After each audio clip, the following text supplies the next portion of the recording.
Today is travel day, and these guys are making me pay for their food this morning. They're making me right. Not making you, it's rookie duty. We all did it. We all did it.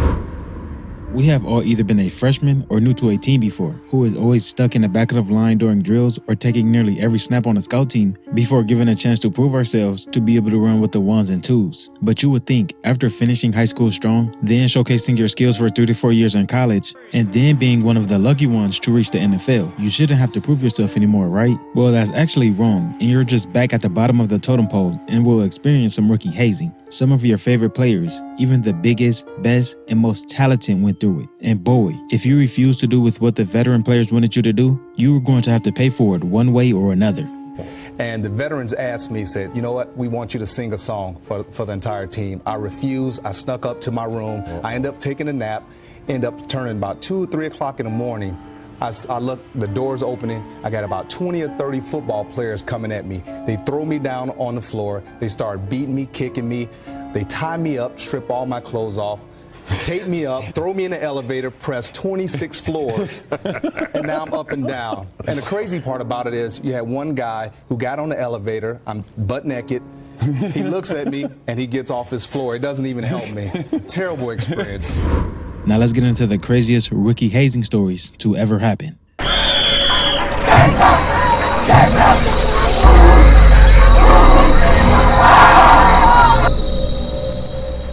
We all love a good haircut, right? I mean, it's crazy what some clippers can do. A fresh cut will have us running unnecessary errands just to be seen by the ladies. But for almost every guy drafted by the Denver Broncos, the Denver Broncos select 83rd pick in the 2020 NFL Draft.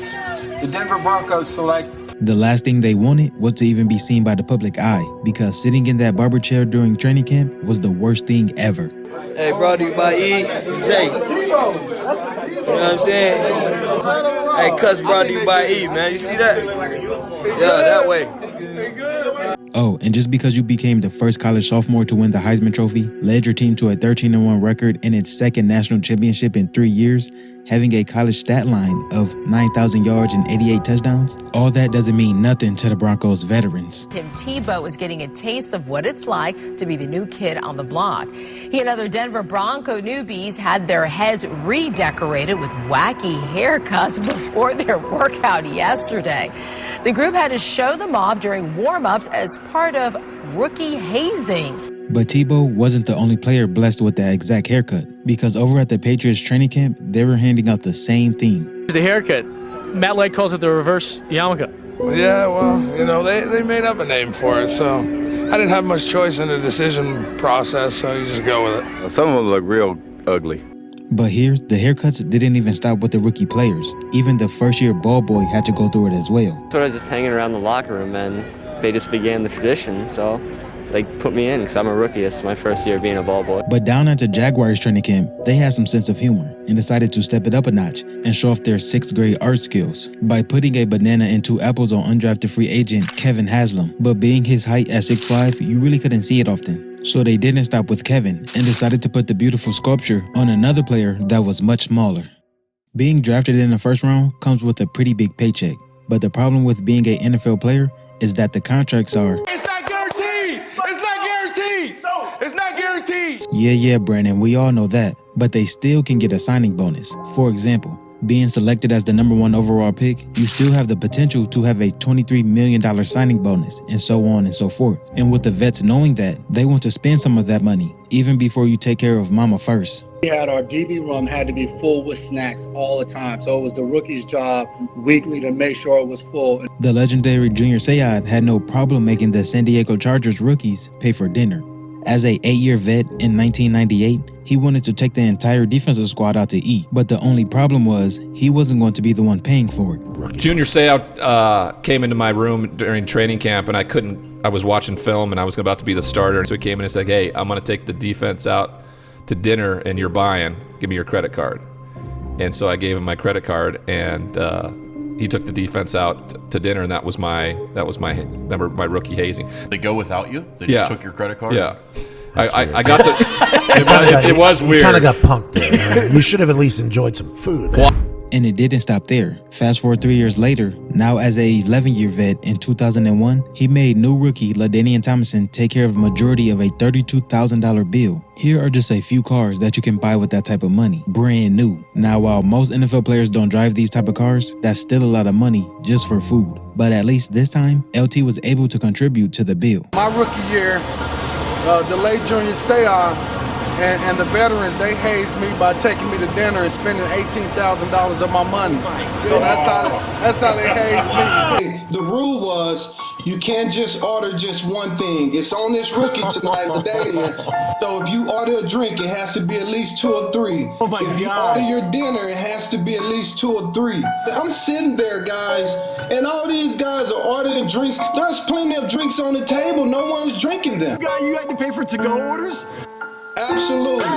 And just in case you need a confirmation of what that actual total cost was, here is Marcellus Wiley, who was a defensive end that year. Hey, LaDainian Tomlinson, $32,574.38. Woo! Yep. You pay every penny of it too, huh? No, he did.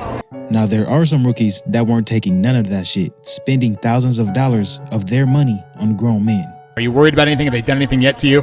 Nothing's happened yet. I'm not the type of guy that likes to play around with his money.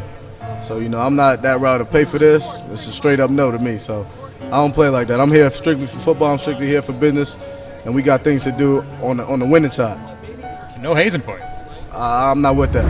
If you played or still currently play football, August is probably one of the most hated months of the season, with those early morning workout sessions, then 2 days out in the scorching heat. Depending on your location, it could even reach up to the mid-90s around that time. Plus, with an extra 20 pounds of equipment on, that 90 degrees can feel like 110 degrees and will leave you ready to tell your coach, "I'm tired of this, Grandpa. That's too damn bad." But in a league, after those long training camp practices, they have a way to cool off the rookies. In the month of August, the goalpost is used for more than just a kicker kicking field goals. These rookies literally allow the vets to tie them up to the goalpost to get any and everything the vets can get their hands on poured on top of them. Get it over with. All right, so I got. Hey, don't you open it. Hold on. Shut your mouth. You want to get in the rotation?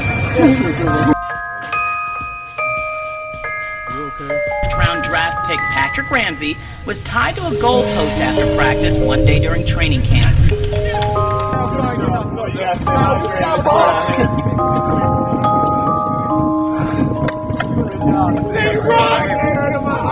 Hey, I know how to do that man feel.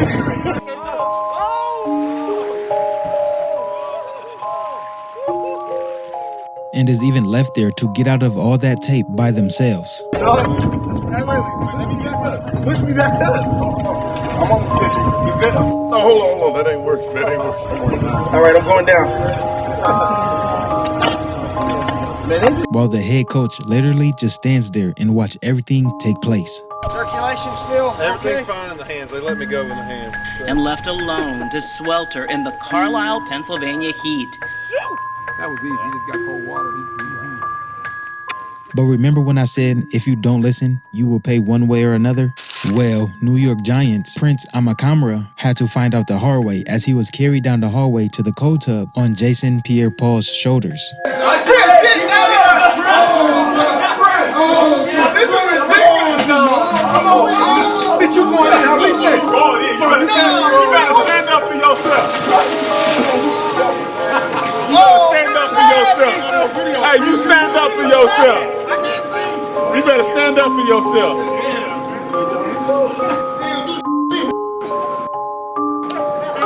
Now, just how JPP carried Prince to the cold tub, carrying the veterans' pads in the league is very common. I am 100% sure your favorite player probably had this duty during his rookie season. And if I had to choose, this is probably the easiest task than having to spend thousands of dollars on dinner or get all types of drinks thrown on you. But in 2010, undrafted defensive nose tackle Travis Ivey took it to a whole nother level. While he only played one season in the NFL, recording only one tackle with the Browns before being placed on the Raiders practice squad, then cut due to not passing the conditioning test. However, his biggest highlight was his training camp moment with the Dolphins. He carried not only 1 or 2 or 3 or 4, but 5 total pads of the defensive line group, and he did all that work just to be cut at the end of training camp. But rookie Vontae Diggs with the Redskins also fell victim and seemed to like his rookie duty. To meet rookie linebacker Vontae Diggs, he's carrying the shoulder pads and helmet of every veteran linebacker on the team.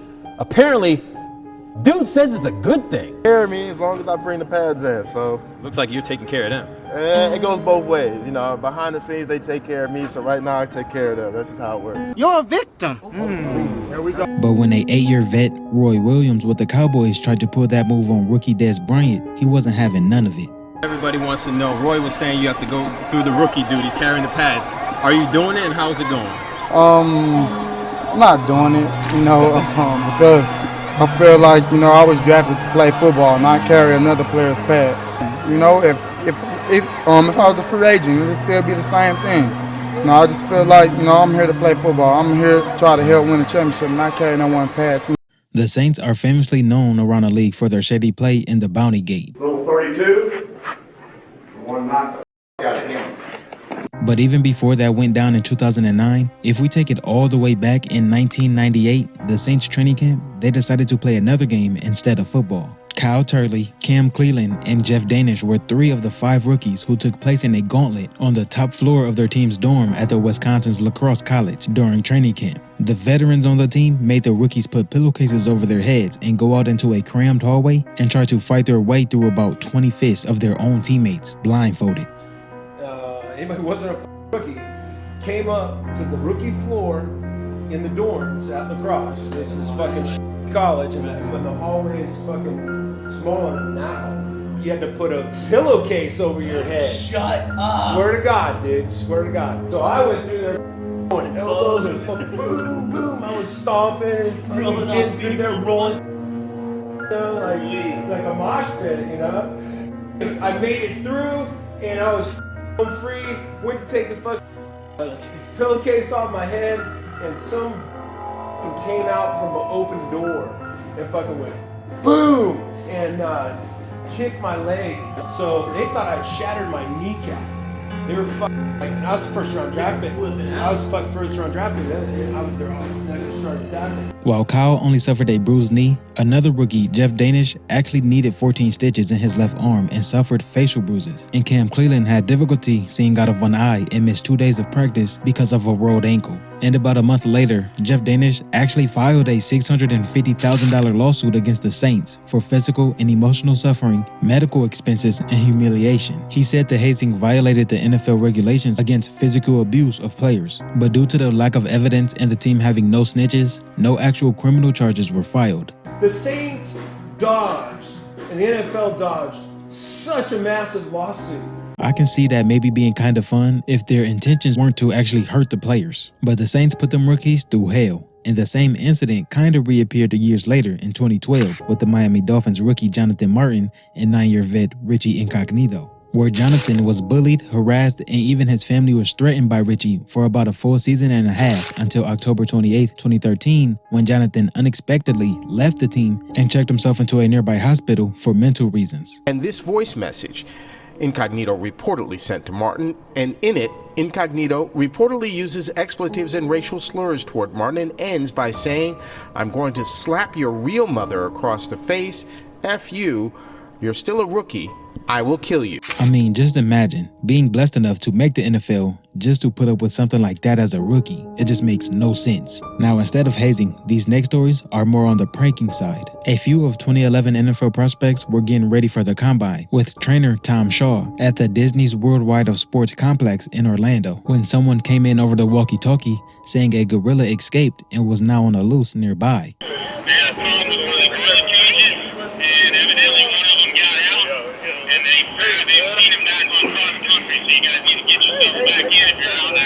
But instead of stopping the drills, they continued on like nothing until 3, 2, 1.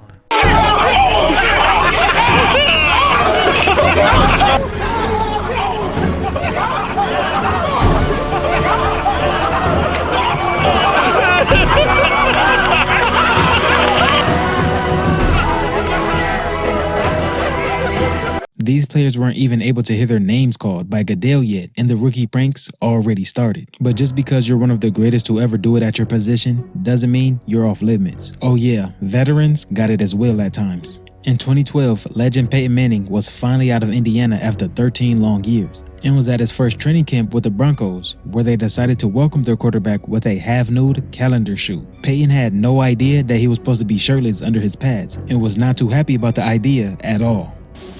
Did Patrick tell you? You want to get one, just shoulder pads? Just sitting there in your shoulder pads. No chance. Just be a sport, man. It'll be cool. I mean, come on, bro. Come on, dude. All right, Deck. Yep. We smile or? Yeah, try it. Serious. Here we go.